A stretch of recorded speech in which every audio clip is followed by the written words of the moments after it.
Hey guys, welcome back. It's the Jim and Doug show, and again, I'm having my guest host Steve on the show with us. This is our Super Bowl show, and I'm glad Steve's with us.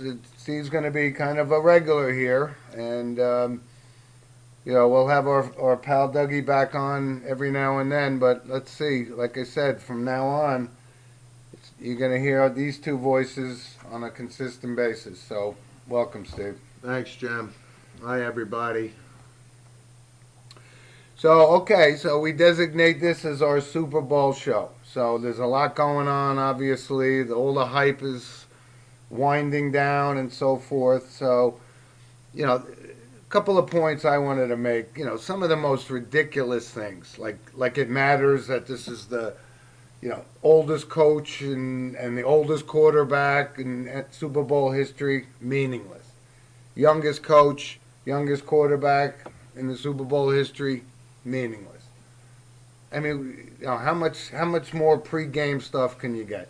Well, you got to fill 2 weeks in. I mean, this is what? This is Super Bowl 53? 53. Okay, right. So we've been through it, and Radio Row and all this stuff. And prior to the show, I think I made reference to the Eugene Robinson prostitute thing a couple days ago in our last show. I'm remiss because I forgot about the Barrett Robbins bipolar going to Mexico thing. None of that's happened this week, okay? You got two professional teams ready to square off on Sunday. Agreed. I came into this show, actually, for the last 48 hours, honestly, saying to myself, why would I bet against New England, right? Your wisdom says Brady, Belichick, the Patriots, etc. However, I just got off the phone. We are a big family, correct, James? Correct. Right? So I talked to one of my brothers, and one of my brothers mentioned a valid point. As good as the Patriots are in New England and the lore of New England, etc., they are beatable. Okay? Of course Meaning they are. they're 5-3 in 8 Super Bowls, right? They were undefeated coming into the Super Bowl in 2007. Was that the Tyree one? No, that was that later than that. the last one? Yeah, So 12. 2011, 12. Yeah. But that just jarred my memory of they are beatable. And listen, there's no question about that. And obviously, it's almost impossible for me to bet against Tom Brady and Bill Belichick. And I never thought they would leave it on the table last year, even against the Philadelphia Eagles. And, you're right. 8 Super Bowls, they're 5-3. So that proves that they're beatable. But it's just almost, I really think, and again, this is a formidable team. We're both on board that we agree that Goff has had a great year. McVay is a great coach. But I agree. They're beatable. I mean, they're beatable. They are beatable. The more I'm thinking about this game, and again, that's what a Super Bowl is all about, is you got all this time to think. But I'm going to stick to my guns.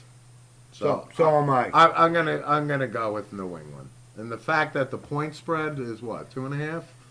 Yeah, it could Ballpark change by could be 3. game time, of course. I have to go with my gut here, and I'm just gonna stick to it. Matter of fact, I'm taking New England.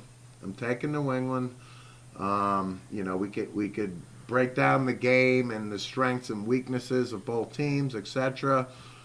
The one thing I will say, what I'll look for in the first quarter, if Aaron Donald and Sue are not penetrating and busting up that line, it's going to be a long day for the Rams. Right, and the only thing I think about is, the Rams, and like I said, they got talent on both sides of the ball. This Brandon Cooks is a real good receiver, and yet he was cut by Belichick, which, to me is a little confusing, but Belichick is Belichick, and either you march to his beat or you go walking. Right. But last week against the Rams, against the Saints, when the Rams, or 2 weeks ago against the Saints, they were down 14-0 real quick, and they came back. I mean, I think McVay is really proven himself to be an innovative coach, and he really knows what he's doing. And I'm not going to be surprised if the Rams win this game. I mean, he's going to pull out all the stops.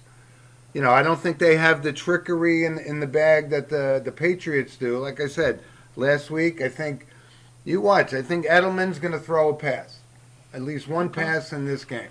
Well, isn't that a prop bet then in Vegas, right? That type of thing. Yeah, you could bet on anything. Right. What color. You can actually bet on what color Gatorade they're going to dump on the coach. Okay. Believe it or not. But to your point, I will concur. The Rams are not intimidated by New England whatsoever.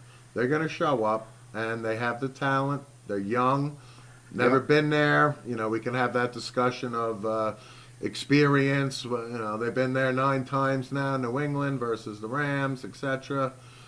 But the Patriots had to win their first Super Bowl when they first got there too, right? So, Right. I mean, it's going to be a really good game. It's going to be a competitive game. Listen, I'll go back to, the first show we did 3 weeks ago. We talked about the Kansas City Patriot game, and we talked about the game plan.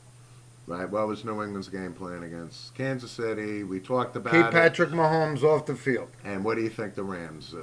It's as simplistic as that. Is you have to limit Brady's touches. So I think a big unknown going into the game is Todd Gurley. Right? Is he hurt? He has to be hurt. And we talked about this. Did McVay bench him? He dropped 2 passes, this, that, and the other thing. But I tell you what, the C.J. Anderson.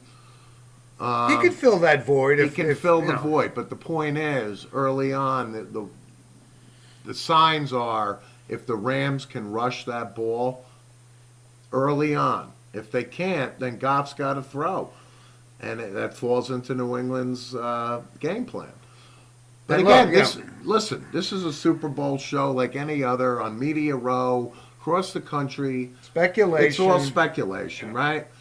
Till they lace them up at 6:30 on Sunday night, and you see it for yourself, the flow of the game, etc. But I really think the Rams need to run the ball, and if they cannot run the ball early, I think that's going to be a sign that New England is probably going to, win. And that goes to Brady in the fourth quarter and the pressure and all that stuff. And we've seen it. The Patriots can be vulnerable against the run. Steve and we're St. Joe's graduates, so we're a little partial because we got St. Joe's Montvale. The McCourty twins in the defensive backfield. So Right. And I don't want to say that's not the reason I'm picking the Patriots but my heart tells me I'd love for these kids to win. And I watched Devin McCourty in some of his Super Bowl interviews. What a class kid! It really is. I mean, like to your point. So that's our Kevin Bacon 6 degrees of separation. Yep. Is that we're St. Joe's Montvale graduates, and we're proud, obviously, that the McCourty twins and other NFL guys from St. Joe's, Vinny Churchio, and there's several others we can talk about. Devin McCourty is a class act, though. He's 31 years old. Yeah. I saw during the week on ESPN that this may, if they win the Super Bowl, there's a good chance the kid may retire. And that's fine. I mean, what a career. He actually may be Hall of Fame worthy, to be honest with you, because I think if they do win, I'm going to say his 3rd ring. And the fact that this kid has started at a Rutgers for Bill Belichick. Both of them did. I know, but more Devin than Jason. And I'm not knocking Jason. He's an NFLer.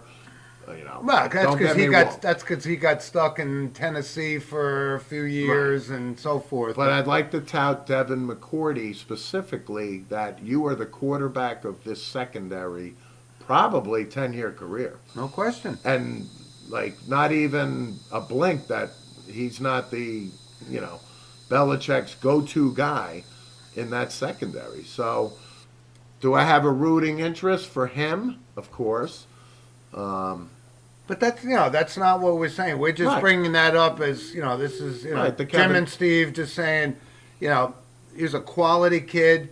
He's been there 10, maybe his 10th year with New England. I got to say so. And how many people besides Brady's been on the New England Patriots for 10 years besides Brewski and so forth, Right. Right. You can only say, a handful of people probably. But you got to look at this, I mean, it could be a high scoring game and, Steve's got the over on I got the over. And I'm I'm- still holding to it because of the dome. I mentioned that in our last show. I just think the elements play into that. It's a dome environment. I can see this going up and down. And I'm not dismissing that at all. I wouldn't be surprised to see the over. So I would probably lean toward that, depending on how the defense plays for each team. Right. But how about it? Listen, they got two good field goal kickers here. If it comes down to that, Clutch. I mean, Zerline proved himself 2 weeks ago. Right. Gostkowski's proven himself for the past 8 years, Yeah, 7 years. These guys are top notch. So we don't have to worry about a Scott Norwood situation happening here. So Parkey from the Chicago Bears. right, But right, I mean that's huge actually. That Big both time. teams have money kickers, big time. and you know what? It just may come down to it again. It And- just very well may come down to a Vinatieri type of scenario Sure. where it's 50 plus. And let's talk about that real quick. A 50-yard field goal 10 years ago was 50-50. Oh my God, it's a 50-yard field goal. Greg Zerline, we talked about it, right? 57. 57, and it was going to be good from freaking 65 to 67 yards, right? Would have been a Tom Dempsey kick. yeah. Right. And again, Tom Dempsey, for our viewers and listeners out there, right? The most ridiculous looking human being on the face of the planet to wear a football uniform. And what was that? 1971, I think. 71 for the New Orleans Saints. He Yep. kicked a 63-yarder, right, which was unheard of. Ultimately broken, but it was broken by Jason Elam in In Denver. Denver, exactly, which is Where I could have kicked the 50. right. So there's an asterisk. You don't knock Jason Elam for hitting No. that, of course. good kicker too. But I think it just goes to the game now, right? Yep. That bigger, faster, stronger, and I think it applies now actually to field goal kicking.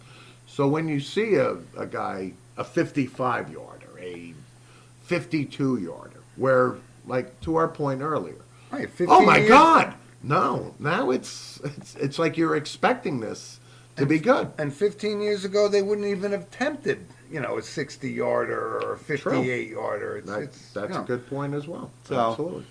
But listen, it should be a great game. I'm really looking forward to it, and like I said, I'm gonna throw my chips on Brady's side of the table. He broke my heart last year by losing to the Philadelphia Eagles. But 5-3 in a Super Bowl, that's pretty good. Right. Pretty good. So I'm a Boston University graduate, so I have a connection to the New England fence, if you will. Fan base. Fan base, for lack of a better thing. And they're all homies, and I, Yep. some are objective and some are not. And I'll leave it at that. And I also have a good friend who is so anti-New England, it's not even funny.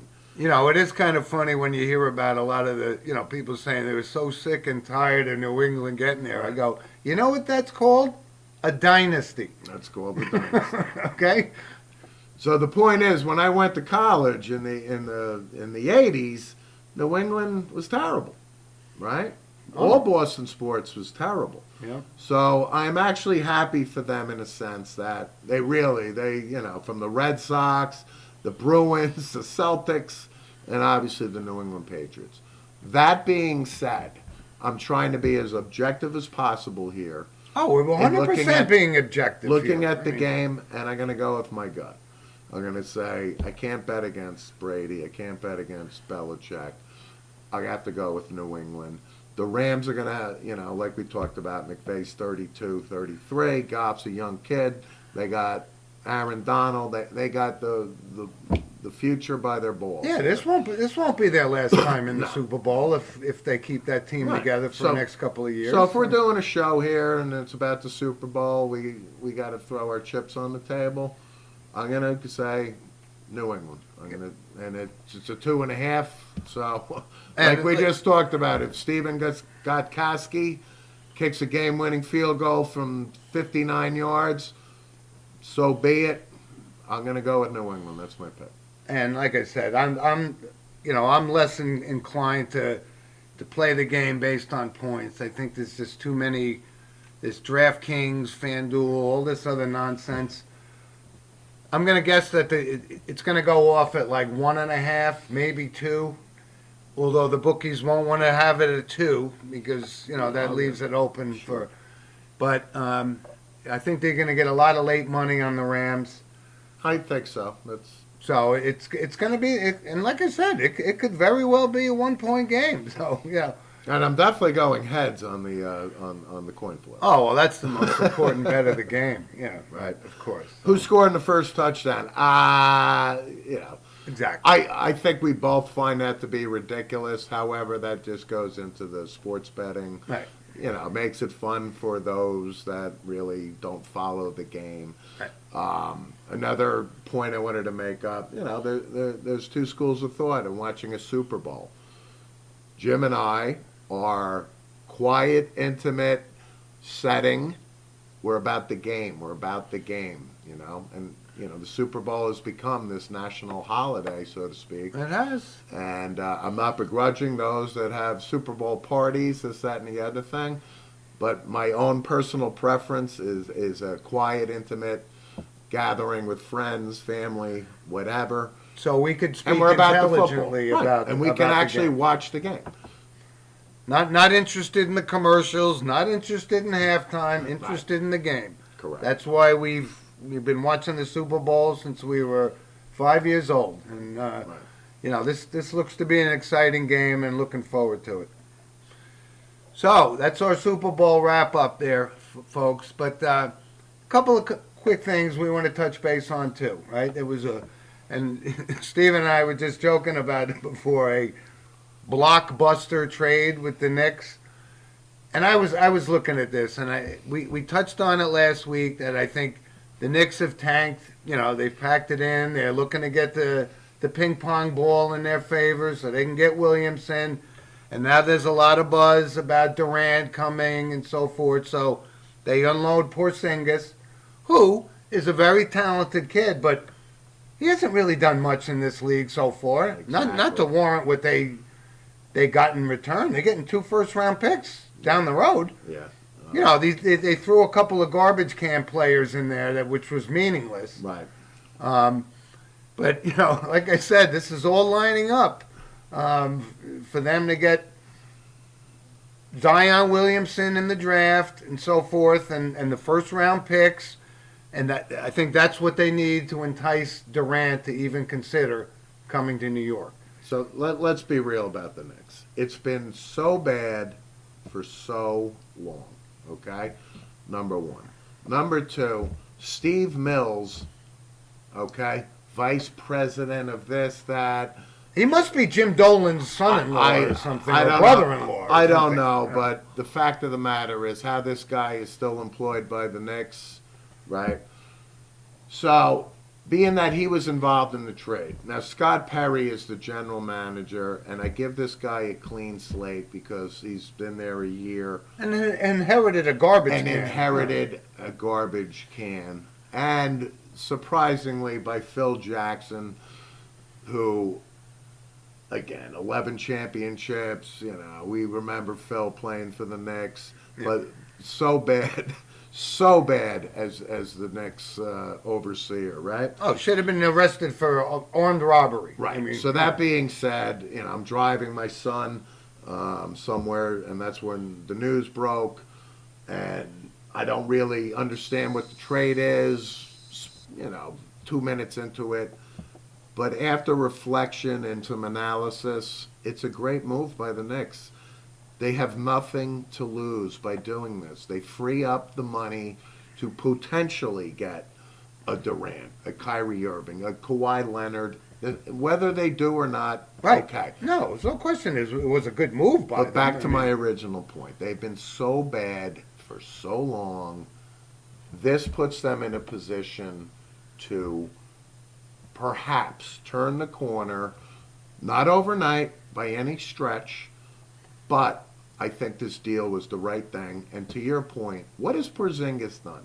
He's a nice player. He's 7'3". I get it, right? And he could What shoot is he- threes. Okay. I mean, you know, And he's been out for a year with a bum knee. And, which you never know. You're and rolling guess the what? dice. He doesn't want to be here. Okay, that's fine. Trade him, and they did. And I think it's a smart move that they did. And we'll see where the ping pong balls bounce. Yep. And like I said, But I mean, thought we had to cover that. I also think they have no shot at Anthony Davis. Let's be real. no. I think he wants to go to the Lakers. I think we talked about it last we week. did, but I just want for our audience, I would say there's no chance he's coming here. But I'm telling you something. I mean, this drives me crazy about the NBA. These guys that are under contract can come right out and say, I want out of this town and I don't want to play here anymore. And now the league's allowing them to have conversations with Magic Johnson and the Lakers, and even the Knicks called about, is this guy available? I mean, what is going on here? I mean, this is really, I think the NBA is the only one. The NFL and Major League Baseball, they would come down on these teams With for a hammer. collusion and saying, but the NBA allows this stuff to go on, and I can't get over it. The guy's under contract for not just this year, but next year, and he says I want out, and everybody has to say it's the same thing with this Jimmy Butler. Who were you to walk into the Minnesota Timberwolves and say I want to get out of here, so trade me or I'm not playing?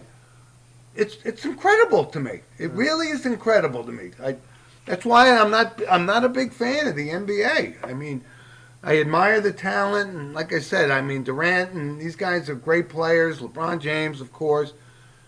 But look, I mean, I've always said this. I go back to '85 when the Knicks were horrible in the late '70s, early '80s, horrible. And it's not good for the NBA, for the market, to have the Knicks and now the Lakers Not to doing not well. be, Not doing well, exactly. So LeBron goes there, and believe me, I told you, he is running this league, and whoever he wants to get, if he wants Anthony Davis, He's getting the league Anthony is going to Davis. make that happen, It's no question. and that's unbelievable. Is that a coincidence that they both have the same agent, this, that, and the other thing? Magic Johnson's involved. But Let's be real. He's going to go to the Lakers. There's no question. Yep. We touched on our show earlier, or previous show, about how Boston has all these assets, et cetera, et cetera. I just think it's, like you said, LeBron is running. If LeBron wants Anthony Davis in L.A., then then Anthony Davis is going to L.A. It's really not more complicated than that. July 1st for the NBA apparently is the big day where, Kyrie Irving, does he resign with the Celtics? Maybe. Maybe not. The tea leaves say that Kyrie's probably raised an eyebrow and said, the world's most famous arena now has all this money, and if they can get Durant, and again, we are not saying that's happening. The possibility remains there. exactly. I still say Kevin Durant, once he wins his third, which he's going to, there's really most likely. most likely. So let's just say he does win that. I really think Kevin Durant, I'll peg it at 70-30. I'll give it a 30% chance that he actually considers the Knicks. Because what else would he, Need to accomplish? I don't know. right? Other than bringing a championship to New York and cementing his legacy as an all-time great. He is an all-time great, don't get me wrong. No question about it. But this puts him in a stratosphere where I can see it. He's 30. He's going to be 31, I think. I think Kevin he's 31 Durant, now. right? Actually. Yeah. But they got to make a play for him, and you know, back. Well, to, they're going to make a play. I Yeah, mean, oh, well, they will, but- they got the money. Yeah, There's so no question. so back to the Knicks trade, and you know, to surmise it, it's a good move. It really is. You get 2 first-round picks, whenever the hell they are, You know what? I Um, wonder about this. You keep expiring bringing up- contracts and all this stuff. But they just freed up the cap room, and they can make a play. But you bring up Kyrie Irving, and you know, maybe it is because, you know, I don't know why he would want out of Boston. They're on the verge. Like I said, they're one of the most formidable teams, certainly in the East. No question. Although we got to look at the Bucks, right? This Yeah, Giannis is an absolute stud. There's no he question is. about it. No, They got the best record in the league. He's a top 5 guy in the NBA. I think, you know, I'm not so sure. I think, you know, Irving has been a real smart player. You know, he's pretty articulate. And, He's very you know, articulate. and I think if he I'm a big realizes he's fan got of an opportunity to win this in Boston, you know, unless he has this penchant and he wants to play down, you know, down the street from where he grew up and Which so I forth. think is pulling at him. I No doubt. wonder though. I wonder. I'm gonna say he decides to stay in Boston. Say we got a foundation here. We could actually win a championship here. And what is knowing that the Golden State Warriors, you know, that ship is gonna pull into port at some point. In But time. what has more cachet? Winning a championship with Boston, it's like winning the World Series with the New York Yankees, or being the man with a In New York? Durant, whoever they can possibly attract. What brings more cachet to your resume? That's a good question. You know what? I'm going to say, like I If said, you win the championship in New York and bring this franchise back to life, you are now in Messier category. Messier territory. But look, I mean, which look is at the very history, and exclusive. you're a Boston guy. You went to school there. I mean, you know, they got a hell of a lot more championships than the New York Knicks do. Of course You know, they do. and I don't know if that means more to win it in New York than it does to Boston. I'm just really throwing it not out sure there. about there. So I'm going to say I'm still on the fence. I actually, like I said, we'll close it out with this saying, Davis, James wants him. That's where he's going. But you know, is Durant coming to New York? I'm going to say 70-30, yes. But is Irving going? I'm going to say 30-70, no. I think he's Well, smart enough Durant to is realize. not coming here. So again, it gets back to July 1st. If Kyrie Irving does not resign with Boston prior to July 1st, he's out the door. Okay, well, And then that domino falls. And then now Durant knows that. And again, do you think these guys talk?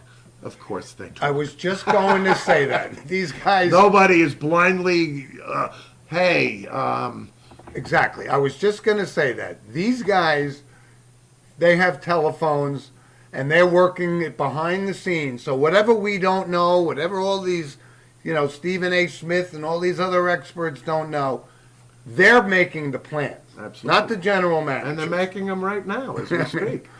And you're right. Durant is going to call and say, I'm only going to New York if you're going to New York. Right. And Irving says the same thing. Otherwise, Exactly. you know, we'll end up like Omadi Stoudemire and Exactly. Patrick Ewing, you know, I mean, who didn't win anything. So, Right. but listen, this was a good show. I appreciate Steve being on board here, and we got a lot to talk about going forward. So, And I'd like to thank you, Jim, for allowing me the forum to be here with you. You know, we're brothers, obviously, but you know, we're excited about this this show that we're trying to create here. Okay. yep, And I want to thank the listeners. Number one, of course. I want to thank our family and friends that have been listening to it. And if you like the show, you know, go to SoundCloud, YouTube, where you know we're trying to post this stuff. And if you like it, you know, say you like it. We appreciate any feedback, good or bad. Yep. Right? We have thick skin here. We're Irish boys, so And listen, we're going to, you know, the scope of our show, like I said, we feel very comfortable talking about a variety of different sports and so forth. So, you know, we look to have a lot more guests on and so Right. forth, and other insights and so forth. And, you know, we really appreciate our audience listening. And, you know, before we sign off, of course, as always, you know, we have to throw a shout out to our sponsors. of And course. That includes Lynch Toyota of Manchester, Connecticut, Harley Davidson of Utica, and De Filippi's Bakery of Monticello, who, by the way, the proprietor of the aforementioned bakery. You go to that bakery. You mentioned the Jim and Doug show, 10% off. Absolutely. The blueberry crumb pie. I'm telling you. It's to die for. But listen, thanks for joining us, folks. Enjoy the Super everybody. Bowl and look forward to. Our Super Bowl post wrap up. Yep. See how it goes. But again, I'm going with New England. Jim? I'm going to stay with New England too. Okay. And we may be wrong, and we may get a lot of angry callers next week. But that's our gut. And thank you for listening. All right, guys, enjoy the show. We'll talk to you next week. Thanks. Bye bye.